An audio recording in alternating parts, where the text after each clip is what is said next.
Sectory, S-E-K-T-O-R-I, c'est que serait Geometry Wars aujourd'hui. Mais pas juste refaire Geometry Wars, repenser l'essence de Geometry Wars dans un monde moderne avec des mécaniques un petit peu différentes, des évolutions de niveau un petit peu différentes, des pouvoirs un petit peu différents. Et ben, ça donne Sectory. C'est un jeu qui est visuellement très proche de Geometry Wars. On a des graphismes en ligne néon et une arène fermée dans laquelle on joue un vaisseau qui doit se défendre contre des dizaines et des centaines d'ennemis dans un shooter bullet hell.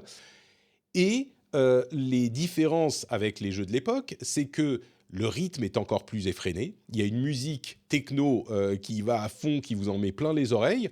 Et puis, on a d'une part une sorte de rush, c'est-à-dire qu'on va, à un moment, on peut charger un rush et avancer vers les ennemis pour faire une petite explosion là où on arrive. Ça semble être pas grand-chose, mais ça dynamise énormément le gameplay d'un type de jeu qui était peut-être un petit peu trop répétitif. On a aussi des bonus qu'on peut obtenir, on les accumule et ça nous permet d'avoir des power-ups différents pour notre vaisseau, c'est-à-dire que on récupère un bonus, on peut avoir le tir qui va plus vite. Si on n'utilise pas le bonus à ce moment, qu'on le garde pour avoir 2, 3, 4 bonus, eh ben on peut avoir des power-ups différents. Donc il y a un jeu de alors attends, est-ce que je l'utilise tout de suite ce truc pour être plus fort tout de suite ou est-ce que je garde mes bonus pour avoir des power-ups encore plus forts.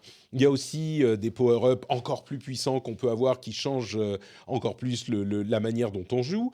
Je ne l'ai pas mentionné, mais les arènes évoluent au cours du jeu, c'est-à-dire qu'on n'est pas juste dans un rond ou dans un carré, mais on va avoir au début une sorte de losange qui va s'agrandir en triangle et puis qui va se séparer en deux parties connectées juste par un petit couloir, donc ça change la manière dont tu joues. Le rush que tu fais, le boost qui va faire une explosion au bout, ben, il met un moment à se recharger, mais si tu vises un certain type de power-up, eh ben, tu rentres dedans, ça te le recharge instantanément.